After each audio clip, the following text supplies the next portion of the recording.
ರಾಜ್ಯದಲ್ಲಿ BJP JDS ಮೈತ್ರಿ ಲೋಕಸಭೆ ಚುನಾವಣೆವರೆಗೂ ಮಾತ್ರನ ಅನ್ನುವಂತಹ ಪ್ರಶ್ನೆ ಭಾರಿ ಚರ್ಚೆ ಆಗ್ತಾ ಇರುವಾಗಲೇ ವಿಧಾನಸಭೆ ಚುನಾವಣೆಗೂ ಈ ದೋಸ್ತಿ ಮುಂದುವರಿಯುತ್ತೆ ಅನ್ನುವಂತಹ ಇಂಗಿತವನ್ನ ಪ್ರತಿಪಕ್ಷ ನಾಯಕ ಆರ್ ಅಶೋಕ್ ಅವರು ವ್ಯಕ್ತಪಡಿಸಿದ್ದಾರೆ. ಹಾಗಿದ್ರೆ ಮುಂಬರುವ ವಿಧಾನಸಭೆ ಚುನಾವಣೆಗಳಲ್ಲೂ ಕೂಡ ಬಿಜೆಪಿ ಜೆಡಿಎಸ್ನ ಜೊತೆ ಮೈತ್ರಿಯನ್ನ ಮುಂದುವರಿಸುತ್ತಾ, ದೋಸ್ತಿ ಮುಂದುವರಿಯುತ್ತಾ, ಈ ಎಲ್ಲ ಪ್ರಶ್ನೆಗಳಿಗೆ ಪ್ರತಿಪಕ್ಷ ನಾಯಕ ಆರ್ ಅಶೋಕ್ ಎಕ್ಸ್ಕ್ಲೂಸಿವ್ ಆಗಿ ರಿಪಬ್ಲಿಕ್ ಕನ್ನಡದ ಜೊತೆಗೆ ಮಾತಾಡಿದ್ದಾರೆ. ಹಾಗಿದ್ರೆ ದೋಸ್ತಿ ಬಗ್ಗೆ ಆರ್ ಅಶೋಕ್ ಹೇಳಿದ್ದೇನು? ಒಗ್ಗಟ್ಟಿನ ಮಂತ್ರವನ್ನ ಮತ್ತೆ ಜಪ ಮಾಡೋದಕ್ಕೆ ಮುಂದಾಗ್ತಾರ ಉಭಯ ನಾಯಕರು? ಬನ್ನಿ ಅಶೋಕ್ ಏನ್ ಹೇಳಿದ್ದಾರೆ ಕೇಳಿಸೋಣ.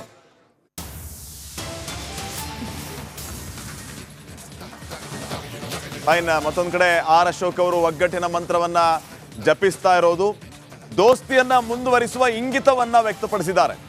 ಅವರು ಎಕ್ಸ್ಕ್ಲೂಸಿವ್ ಆಗಿ ಹೇಳಿರುವಂತಹ ವಿಚಾರ ಏನಂತಂದ್ರೆ, ಈಗ ಸದ್ಯಕ್ಕೆ ಚರ್ಚೆ ಆಗ್ತಾ ಇದ್ದದ್ದು ಲೋಕಸಭೆ ಚುನಾವಣೆ ಮುಗಿದ ನಂತರ ಮತ್ತೆ ಅವರೊಂದು ತೀರ ಇವರೊಂದು ತೀರ ಆಗ್ಬಿಡ್ಬೋದು ಅಂತ. ಆದ್ರೆ ಅದು ಸುಳ್ಳು. ನಾವು ನಮ್ಮ ದೋಸ್ತಿಯನ್ನ ಮುಂದುವರಿಸ್ತೀವಿ ಅನ್ನೋ ದಾಟಿಯಲ್ಲಿ ಆರ್ ಅಶೋಕ್ ಅವರು ಮಾತಾಡಿದ್ದಾರೆ. ಮೈತ್ರಿಯ ಬಗ್ಗೆ ಪ್ರತಿಪಕ್ಷ ನಾಯಕ ಆರ್ ಅಶೋಕ್ ಹೇಳ್ತಾ ಈ ಇಂಗಿತವನ್ನು ವ್ಯಕ್ತಪಡಿಸಿದ್ದಾರೆ, ಮೈತ್ರಿ ಮುಂದುವರಿಸುವ ಇಂಗಿತ. ದೋಸ್ತಿ ನಾಯಕರು ಒಗ್ಗಟ್ಟಿನ ಮಂತ್ರವನ್ನ ಮತ್ತೆ ಮುಂದುವರಿಸ್ತಾರೆ. ಮುಂಬರುವ ವಿಧಾನಸಭೆ ಚುನಾವಣೆಗಳಲ್ಲೂ ಕೂಡ ಇದೇ ರೀತಿ ಕಮಲದಳ ಮೈತ್ರಿ ಮುಂದುವರಿಯುತ್ತೆ ಅನ್ನುವಂತಹ ದಾಟಿಯಲ್ಲಿ ಆರ್ ಅಶೋಕ್ ಮಾತಾಡಿದ್ದಾರೆ.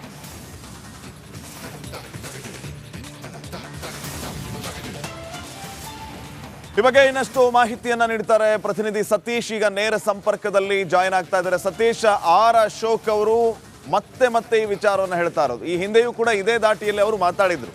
ಆದರೆ ಯಾವಾಗ ಪ್ರಜ್ವಲ್ ವಿಚಾರ ಮುನ್ನೆಲೆಗೆ ಬಂತೋ ಸ್ವಲ್ಪ ಡಿಸ್ಟೆನ್ಸ್ ಮೇಂಟೈನ್ ಮಾಡುವಂತಹ ಪ್ರಯತ್ನಗಳು ಕೆಲವು ಕಮಲ ನಾಯಕರಿಂದ ಆದು, ಇದರಲ್ಲಿ ತಟಸ್ಥ ಉಳಿದು ಬಿಡೋಣ ಅಂತ. ಆದರೆ ಆರ್ ಅಶೋಕ್ ಈಗ ಹೇಳ್ತಾ ಇರುವಂತಹ ವಿಚಾರವೇ ಮತ್ತೊಂದು ರಾಜ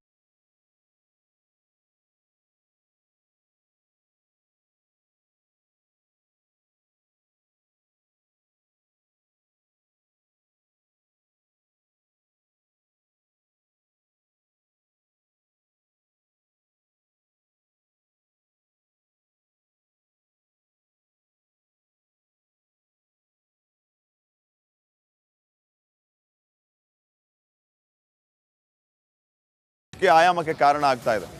ಯಾವ ರೀತಿ ವಿಶ್ಲೇಷಣೆ ಮಾಡ್ತೀರಿ ಇದನ್ನ?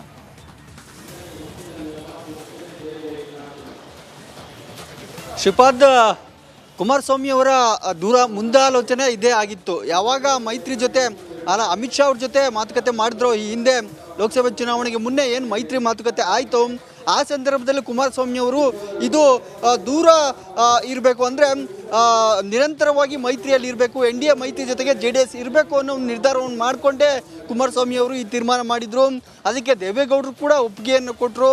ಮುಂಬರುವ ಎಲ್ಲ ಚುನಾವಣೆಗಳು, ಲೋಕಸಭೆ ಸೇರಿದಂತೆ ಸ್ಥಳೀಯ ಸಂಸ್ಥೆ ಚುನಾವಣೆ, ಈಗ ಪರಿಷತ್ ಬಂದಿದೆ, ಹಾಗೆಯೇ ಮುಂಬರುವ ವಿಧಾನಸಭೆ ಚುನಾವಣೆಗೂ ಕೂಡ ಮೈತ್ರಿ ಆಗೋ ನಿಟ್ಟಿನಲ್ಲೇ ಕೂಡ ಮೈತ್ರಿಯನ್ನು ಮಾಡಿಕೊಂಡ್ರು. ಆದರೆ ಮಧ್ಯದಲ್ಲಿ ಕೆಲವು ಸ್ಥಳೀಯ ನಾಯಕರು ಅದಕ್ಕೆ ಅಪಸ್ವರವನ್ನು ವ್ಯಕ್ತಪಡಿಸಿದ್ರು. ಹೀಗಾಗಿನೇ ಮುಂದುವರಿಯುತ್ತೋ ಇಲ್ವೋ ಅನ್ನೋ ಒಂದು ಚರ್ಚೆಗಳು ನಡೀತಾ ಇತ್ತು. ಆದರೆ ಈಗ BJP ನಾಯಕ, ವಿಪಕ್ಷ ನಾಯಕ ಆರ್ ಅಶೋಕ್ ಅವರು ಕೂಡ ಮೈತ್ರಿ ಬಗ್ಗೆ ಮಾತನಾಡಿದ್ದಾರೆ. ಮುಂದುವರಿಯುತ್ತೆ, ವಿಧಾನಸಭೆ ಚುನಾವಣೆಯಲ್ಲೂ ಕೂಡ BJP JDS ಮೈತ್ರಿ ಮಾಡಿಕೊಂಡ್ರೆ ಕಾಂಗ್ರೆಸ್ಗೆ ಕಷ್ಟ ಆಗುತ್ತೆ ಅನ್ನೋ ಮಾತನ್ನು ಹೇಳಿದ್ದಾರೆ.